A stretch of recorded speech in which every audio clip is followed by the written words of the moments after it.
saluer le travail des titans abattus par la Commission électorale nationale indépendante dans la révision du fichier électoral.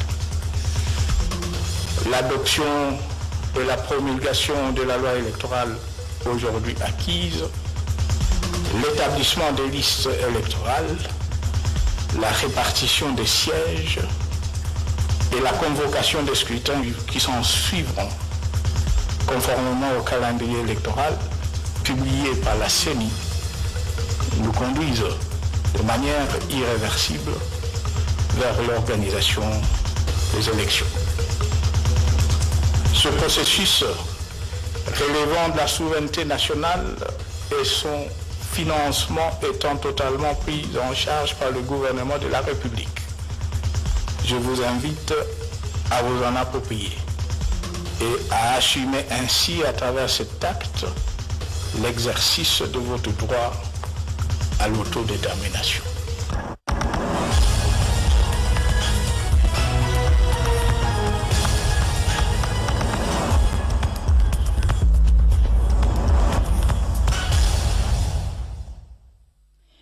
Projecteur sur la route Bianda, située dans la commune de Mangafula, qui se trouve d'ailleurs dans un état d'impraticabilité. Et dans ce journal, un dossier sur l'état des lieux avant le lancement prévu des travaux de réhabilitation et d'asphaltage. La partie magazine de cette édition prévoit également les deux volets de la rétrospective de la semaine. Mais tout d'abord, l'actualité.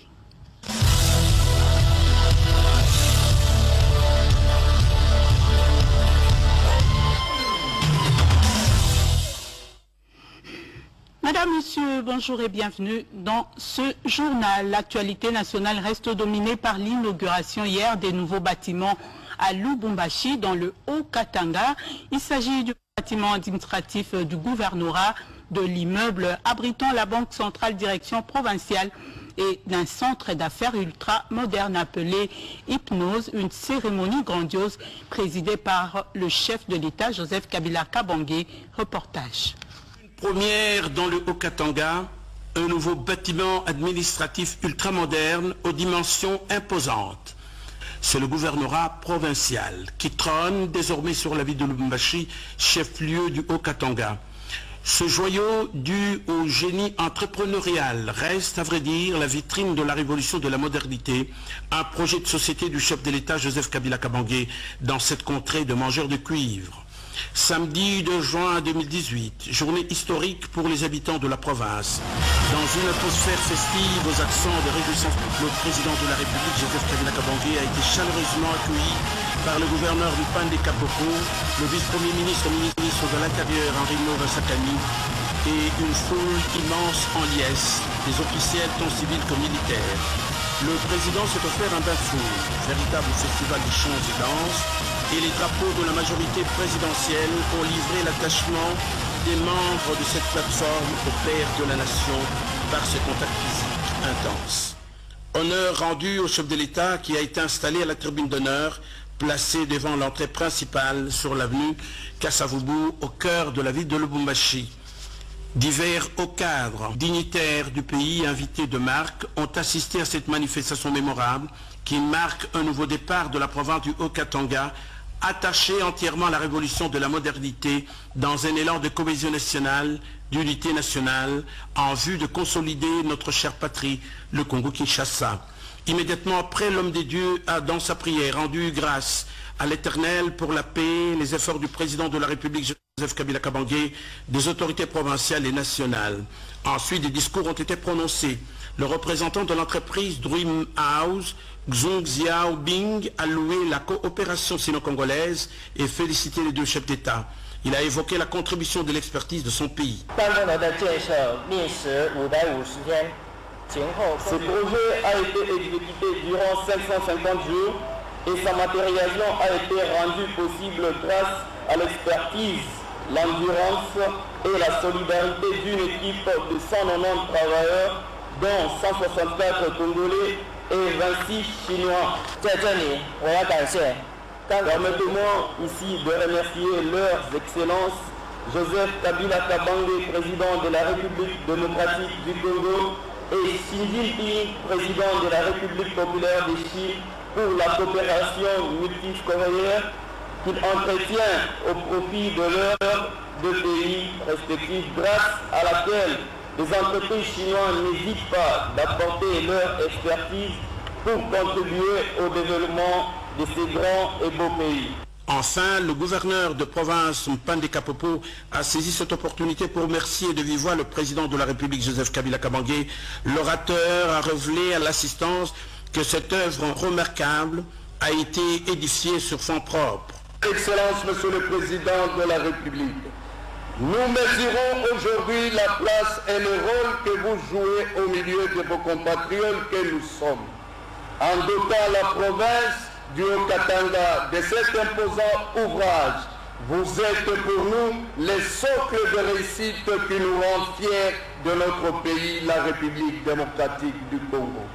L'immeuble devant vous vient d'être réalisé sur financement propre de la province du Haut-Katanga. En effet, des fils de notre pays et de partenaires venus d'ailleurs ont travaillé d'arrache-pied pendant près de 2 ans pour réaliser cet ouvrage. Le bâtiment principal a une superficie de 2500 m² et comprend à son sein des bureaux, des salles de réunion, des installations sanitaires et une mezzanine. L'hôtel du gouvernement et son parking occupent une superficie de 19 000 m² sur les 33 500 m² de toute la concession. Par ailleurs, un détail important mérite d'être relevé, c'est celui de la présence dans ce bâtiment d'une suite réservée au président de la République pour lui permettre d'y travailler en toute décence toutes les fois qu'il séjournera dans notre province. Le chef de l'État a coupé le ruban symbolique. Il a actionné un bouton et la porte principale s'est ouverte automatiquement. À l'intérieur du bâtiment, une surprise. Emma portant un drapeau national géant sur un socle solide. L'une des merveilles du génie congolais, le jeune ingénieur Samuel Mungu Sapwe. Dans le hall, le président a dévoilé la plaquette de bronze sur laquelle se trouve la date inaugurale. Le chef de l'État a couché sa pensée dans le livre d'or. Son passage est inoubliable. Sous la direction du gouverneur Mpande Kapopo, la visite a eu lieu. La délégation a pu découvrir la splendeur de l'œuvre et sa particularité. Une suite présidentielle dans un cadre exceptionnel a émerveillé tout le monde. Le chef de l'État se retrouvait au fait du bâtiment où il a découvert la beauté de la ville de Lubumbashi, dotée cette fois-ci d'infrastructures modernes. Un retour à Kinshasa pour rappeler cette plénière du vendredi dernier à l'Assemblée nationale, plénière qui a approuvé plusieurs rapports des commissions sur les lois portant entre autres organisations de la santé en République démocratique du Congo. On fait le point avec la plénière, on fait le point de la plénière avec Jean-Pierre-Henri Kasanga-Lambengo. Dans quelle direction faut-il regarder pour éviter à notre pays les spectacles désolants et surtout récurrents des conflits coutumiers? Sur un aspect précis de la problématique, en quels termes se décline la solution clé d'une gestion apaisée des conflits relatifs à la succession au pouvoir coutumier? Il importe de répondre à la question en s'aidant de la conviction du ministre des Affaires coutumières en désignant une vulgarisation à vaste échelle des textes légaux et réglementaires des statuts de chef coutumier. C'est en tout cas le condensé des réactions de Guy Mikulu Pombo aux préoccupations soulevées par une vingtaine d'intervenants dans le cadre de la question orale avec débat d'Ève Massoudi Bazaïba. Dans sa recommandation, l'élu de Kisangani ne joue que sur l'ordre que le ministre en charge de l'animation de ce secteur doit s'employer à instaurer en vue de barrer la route aux détenteurs du pouvoir traditionnel usurpateur. Faute de quorum, mais après approbation du rapport fait par la commission mixte, la proposition de loi modifiant et complétant celle du 11 juillet 2008 sur les droits des personnes vivant avec le VIH-Sida et les personnes affectées n'a pas été mise aux voix pour adoption. Pour sa part, la commission mixte PAJ socio-culturelle dispose de 6 jours pour traiter les amendements autour de la proposition de loi cadre fixant les principes fondamentaux et les règles à l'organisation de la santé publique en République démocratique du Congo.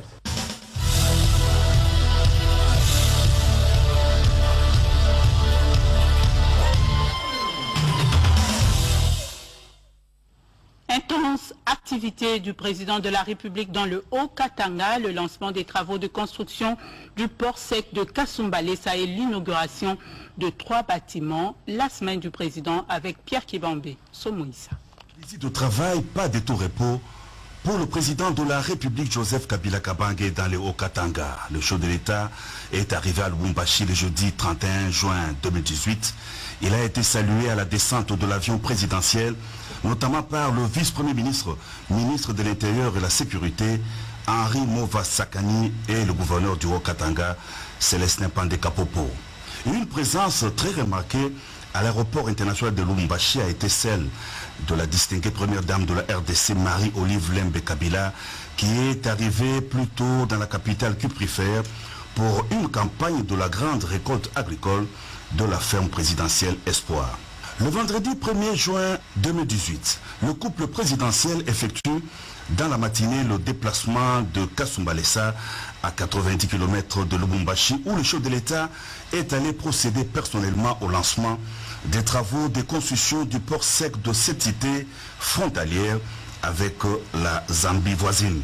Le Premier ministre Bruno Tshibala-Nzenze et quelques ministres membres du gouvernement étaient présents à Kasumbalesa. Ils ont salué le président de la République à son arrivée. L'événement est détail. Le port sec de Kasumbalesa sera le deuxième poste important de la RDC après Matadi dans le domaine des échanges commerciaux frontaliers. Kasumbalesa reçoit plus de 500 tracts par jour.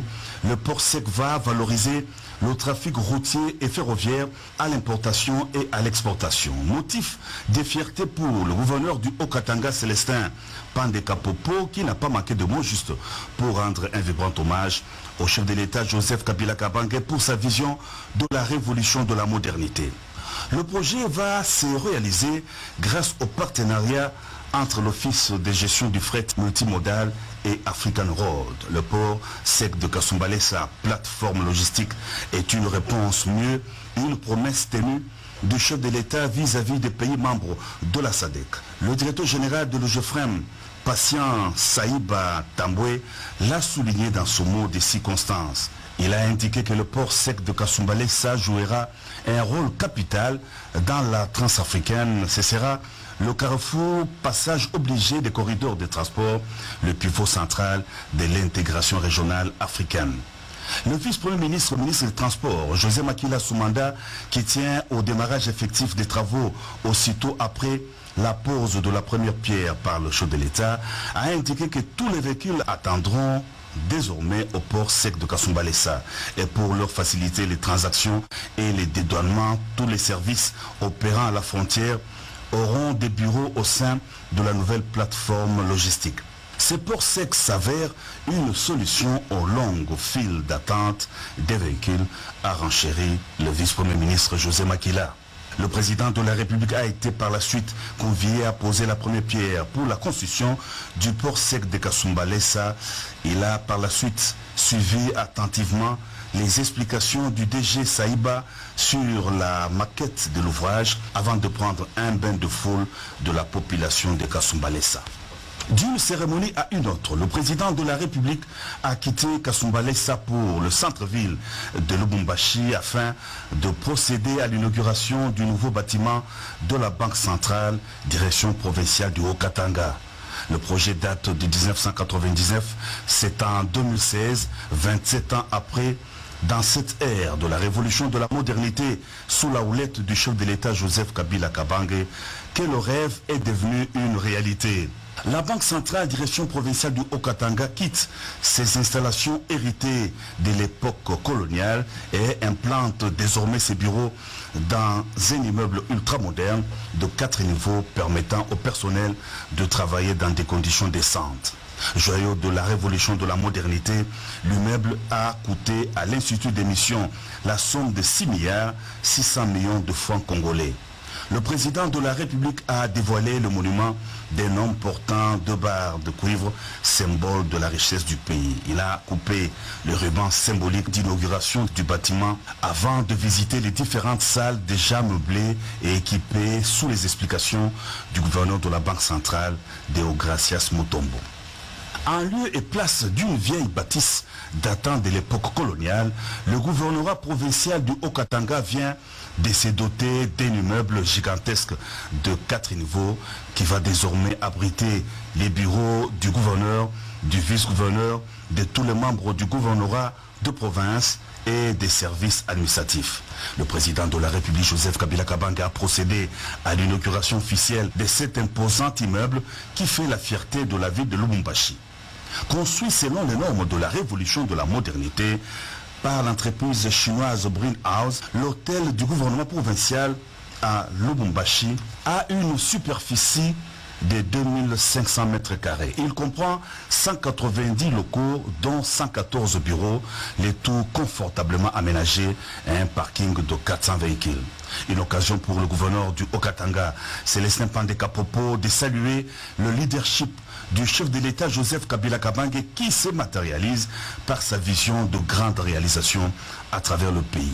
Un immeuble ultra moderne, le bâtiment administratif du gouvernorat du Haut-Katanga vient d'être construit au terme de 2 ans de travaux sur financement propre du gouvernement provincial. C'est par le géant complexe commercial Hypnose en plein centre-ville de Lubumbashi que le président de la République Joseph Kabila Kabange a clôturé dans le Haut-Katanga la longue série de lancement des travaux et d'inauguration des ouvrages érigés dans le cadre de la révolution de la modernité, son projet de société. Érigé sur une superficie de 2950 mètres carrés, le complexe Hypnose s'impose, il rayonne et fait la fierté de la ville de Lubumbashi. En compagnie de la première dame Marie-Olive Lembe Kabila, le chef de l'État a inauguré officiellement cet imposant complexe commercial construit par la société Zengwei SZTC avec 150 experts chinois et la main-d'œuvre congolaise. Il regorge des bureaux, des centres commerciaux et une partie immobilière.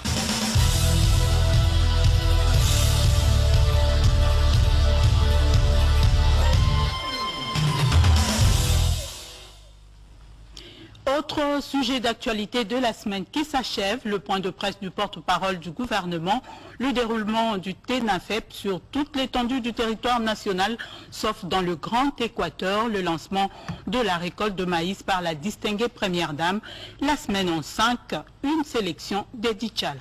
La semaine qui s'est achevée s'est ouverte sur le point de presse du porte-parole du gouvernement, Lambert Mende Oumalanga, qui sans embâche a exprimé les interrogations du gouvernement congolais sur une rencontre bilatérale France-Rwanda au cours de laquelle la RDC a été citée.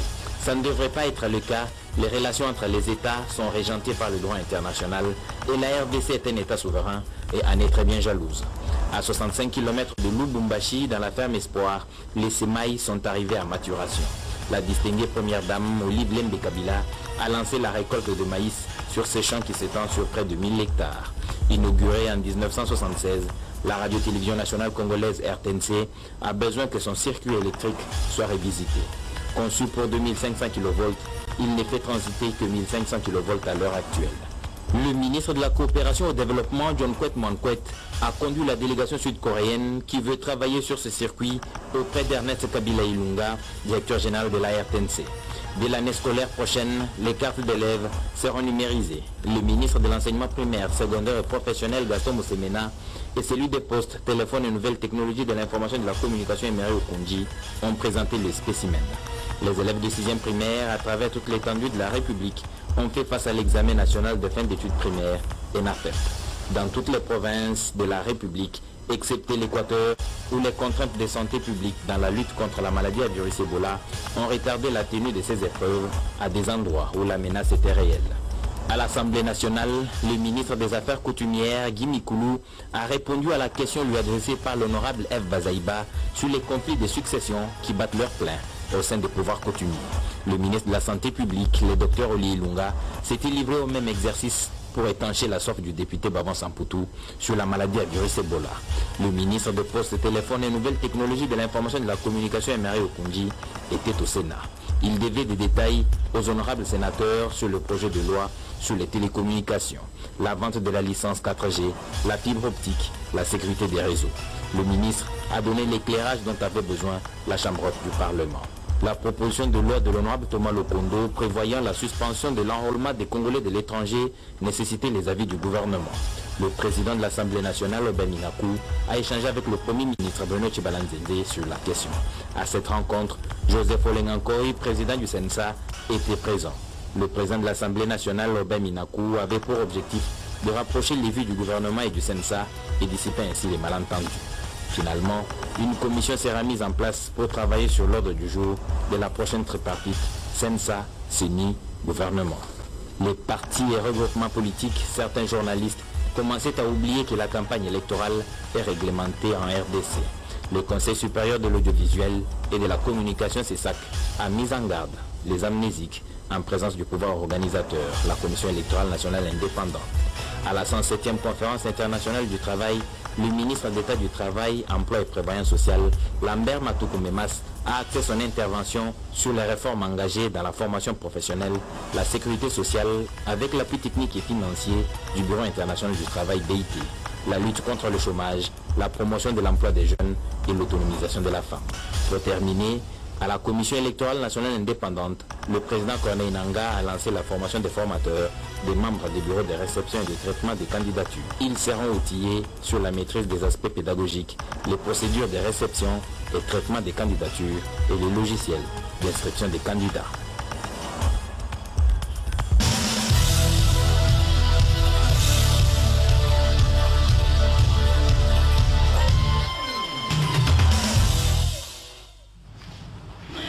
$18 millions américains pour asphalter 13 km de route périphérique de Kinshasa, la capitale, mais avant le début des travaux, coup de projecteur sur l'une de ces routes visées. Il s'agit de Bianda, située dans la commune de Mongafula, une route d'intérêt communautaire mais totalement impraticable.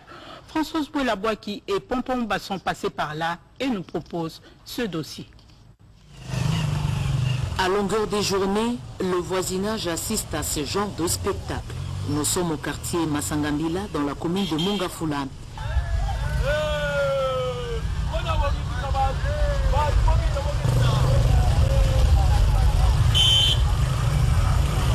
Après la chute, le voyage reprend, rien n'est cassé. D'un geste de la main, ce monsieur appelle à l'aide. Cette voie prend toute la charge de la route Bianda qui n'est plus fréquentable. Pourtant retenue sur la liste des 5 routes périphériques dans la capitale qui vont devoir bénéficier du financement conjoint gouvernement central et Banque arabe de développement. Bitumage des artères Biangala, Bianda, Croix-Rouge et chaussée Kimwenza, lot numéro 2. Bitumage de l'artère Kisenso. Je compte sur l'engagement de l'entreprise Arabe Contractors pour que le démarrage du chantier s'effectue dans les délais de mobilisation maximum. Avant le début des travaux, nous sommes venus voir l'état dans lequel cette route périphérique est conservée. Cette route débouche sur le quartier Kimwenza Mission. Les habitants de Kimwenza Gare peuvent atteindre par détour la cité verte. Vraiment, nous sommes très contents, il faut l'avouer, par rapport à ça. Surtout des communes périphériques qui sont un peu oubliées. Vraiment, c'est un grand réconfort sur le plan des infrastructures. Nous sommes très contents. Au nom des Quinoises et des Quinois, je remercie d'abord le premier diplomate du pays, c'est lui-même le chef de l'État. Visiblement, cette bonne information qui réjouit le numéro 1 de la ville de Kinshasa n'est pas arrivée aux oreilles des bénéficiaires pour nourrir de l'espoir. Nous craignons que demain, après-demain, nous soyons isolés de toute la ville et que nous soyons isolés de toutes les infrastructures de base. Ruissellement des eaux, absence des caniveaux, les tuyaux de la régie des eaux font les frais de la fréquentation. Les écoliers du lycée Kimwenza prennent cette route. Les religieux y passent aussi. Les femmes qui vont s'approvisionner au marché Matadi Kibala exploitent cette route.